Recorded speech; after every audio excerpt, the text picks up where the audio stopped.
G'day guys and gal. When the Emperor and Horus mutually clapped each other's cheeks, it was a sad day for literally everyone. Followers of Chaos lost a lot of their power and purpose, with many traitors being so dazed and confused from the sudden loss of their figurehead that they just stood there like idiots while the vengeful loyalists tore them apart. The loyalists took the loss of the Emperor almost as bad. Many Primarchs felt overwhelming guilt and rage. All hope and optimism was lost, but none reacted worse or took the Emperor's fall as poorly as the Custodian Guard. To them, they were made to be perfect with only one true objective: keep the Emperor safe, yet they still failed. Considering that they were engineered to already be hypercritical of themselves in order to constantly improve and push themselves, they took the loss of the Biggie extremely poorly. But their reactions went a lot deeper than that, so today let's dive in and check it out. Before we get started, this is it, the last chance to get the Biggie V2. I said the sale would run for September, and we are now at the end of September. We've sold out of all limited editions of the Big E, including the 112 scale, the 16 scale, and the pre-painted editions. However, we still do have our tabletop scale, which is the Biggie specifically designed and scaled to be compatible with tabletop gaming by being integratable into your armies or dioramas, as well as the art scale, which is almost twice the size and is perfect for those that just like painting and would want to have it as a standalone bespoke piece for your collection or enter it into painting competitions. I mean, hell, you could technically play the art scale on tabletop, or any of the scales really, since the Big E was known to be a grower, not a shower. As for the Big E itself, the detail is incredible. There are 5 head variants and multiple shoulder variants, amongst other things, so the Big E you put together will be mostly unique from the rest. I asked ChatGPT and it said that with all the variants taken into account,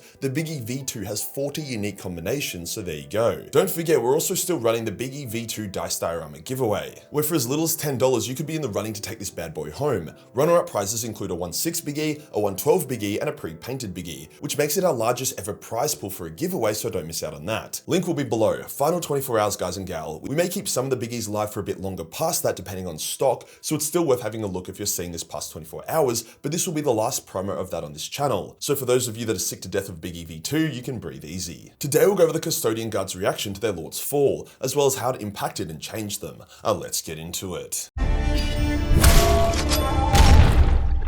To properly understand how deep of an impact the Emperor's fall had on the Custodians, we need to understand the depth of the Custodians' connections with the Emperor. Each of them, at least before the Emperor became a Skeletor lithium battery for a galactic lighthouse, was handcrafted by the Emperor directly, a custom one-of-one build. Loyalty to the Emperor was literally written into their very DNA. They weren't just automata though, they could and often would disagree with the Emperor on things and did not see him as infallible, but they would never disobey an order from the Emperor, nor would continually question his actions or motives. Their loyalty ran so deep that it could actually be used against them, as for the most part they were extremely inflexible and saw nearly everything in black or white. For example, the Custodian Amon was manipulated by Basilio Foe during the Siege of Terra to not be handed over to the Shadowkeepers, due to Foe pointing out that the orders to give him to the Shadowkeepers wasn't verified completely and that fulfilling an unverified order would go against his loyalty to the Emperor.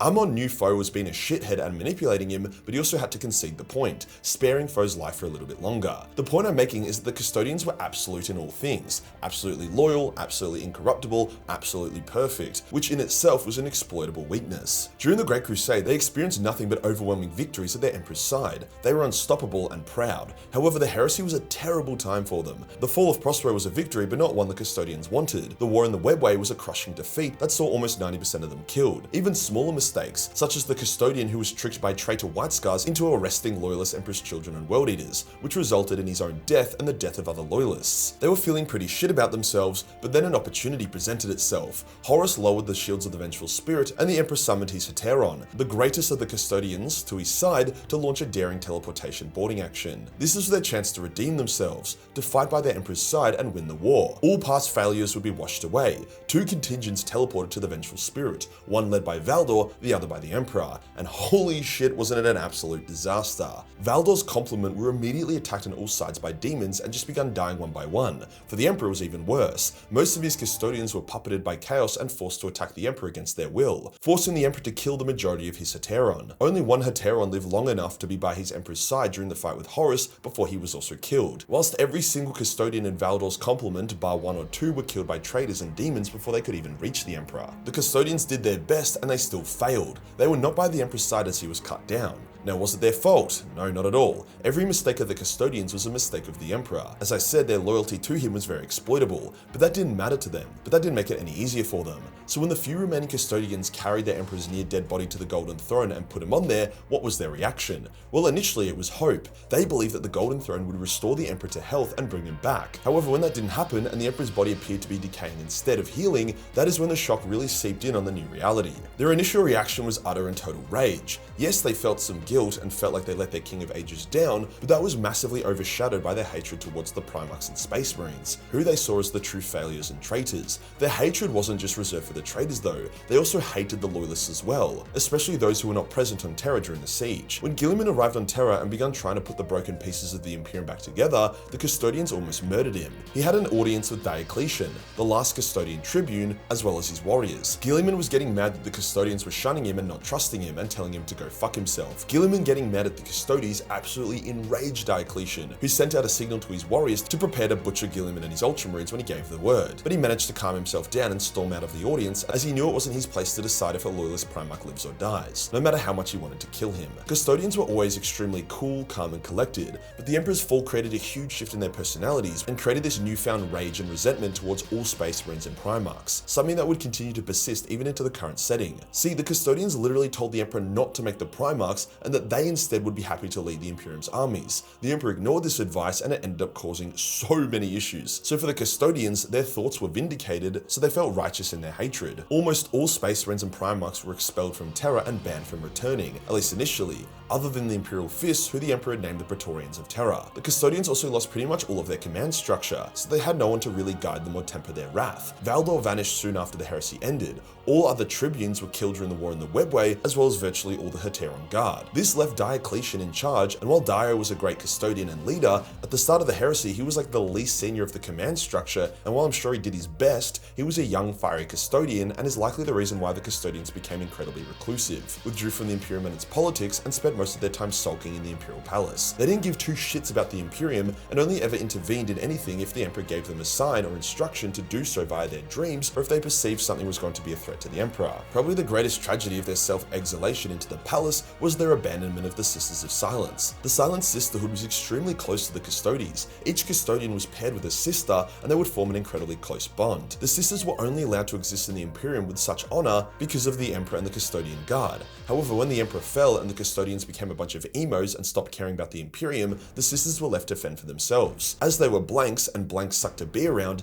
everyone started hating them and they were pushed out of the Imperium and even hunted in some cases. They were allowed to continue in a very limited, hidden capacity, keeping one base of operation and mostly tasked with running the black ships, ensuring the Emperor received his tithe of psychers. But the Sisterhood was reduced to a shadow of its former self and has only really been revitalized recently with the return of Guilliman. Now, did the Custodians actually strip off their armor and walk around the palace dressed in loincloths, black helmets, and baby oil? Is that actually canon? Yes it is. The Era of Ruin anthology confirmed this to be the case. Most Custodians were so ashamed of themselves that they no longer felt worthy to wear their golden armor, so they had it removed and stored away, keeping their weapons so that they could continue defending the Emperor, as well as their helmets so you couldn't see their faces. However, this period of time didn't last super long. Eventually, they stopped feeling so sorry for themselves and returned to donning their full golden battle plate. Diocletian was one of the first to do so, putting his armor back on and having an audience with the Emperor, hoping to gain some answers. The rest of the Custodians then did likewise. At a similar time, Custodian recruitment and rearmament begun. See, whilst the Emperor created the original Custodes, he shared that knowledge with a number of families who would forever live in a deep vault hidden within the Imperial Palace, dedicating their entire lives and the lives of their bloodlines to creating new Custodians, as well as new Auramite weapons and armor. None of these mysterious Custodian scientists or engineers were ever allowed to leave the vault, as the Imperium could never risk any secret of their creation being stolen by the enemy to find a weakness to exploit. But what we do know is that over the next 10,000 years, the Custodian Guard's numbers will return to their original 10,000. So the Custodians did somewhat recover their nerve and rebuild themselves after a bit of a dramatic mourning period. Eventually, the Custodians would start covertly begin leaving the palace, undertaking special missions, even before Guilliman's return. They would create new shield hosts, some of which weren't even based on Terra, like the Solar Watch. They never let go of their resentment to the Primarchs and Astartes, nor did they let go of their shame and guilt, but they no longer let it stunlock them into uselessness. When Guilliman arrived on Terra, he did not arrive to a bunch of oily nude sulkers, but a fully armed, ready-for-war Custodian army that managed to repel a huge demonic invasion. There was even armed and armored Sisters of Silence ready to go, as well as various established Custodian shield hosts who had been operating the galaxy for some time. A big plot point point for the Custodes when Guilliman returned was the Custodes dealing with the mistrust they held for the Primarchs, especially Guilliman. Most Custodians had never met a living Primarch before, so they didn't quite know what to expect. All they knew is that the Primarchs had ruined the Emperor's dream, so it was interesting reading about their initial resentment towards Guilliman eventually turning into respect. The Emperor also spoke to his Custodians and told them to enact the will of Guilliman, which massively revitalized them and gave them purpose. So despite an overall pretty bad reaction to the Emperor's fall, which I can understand, they had 10,000 years to get over it and are back and better than ever. So not only did the Custodian Guard have by far the roughest reaction to the Emperor's fall, but they also had the greatest comeback. So to be honest, it's a massive blessing that none of the Custodes who were puppeted by chaos and forced to attack the Emperor survived the vengeful spirit. If the rest of the Custodes found out about that, then I'm not sure they would have ever recovered. If you enjoyed the video and you want to support the channel, then pick up the big EV2. This is it. Last chance, now and ever. Hit the subscribe button and hit the real subscribe button for more golden content. Join the score for more memes and I'll see you on the next one.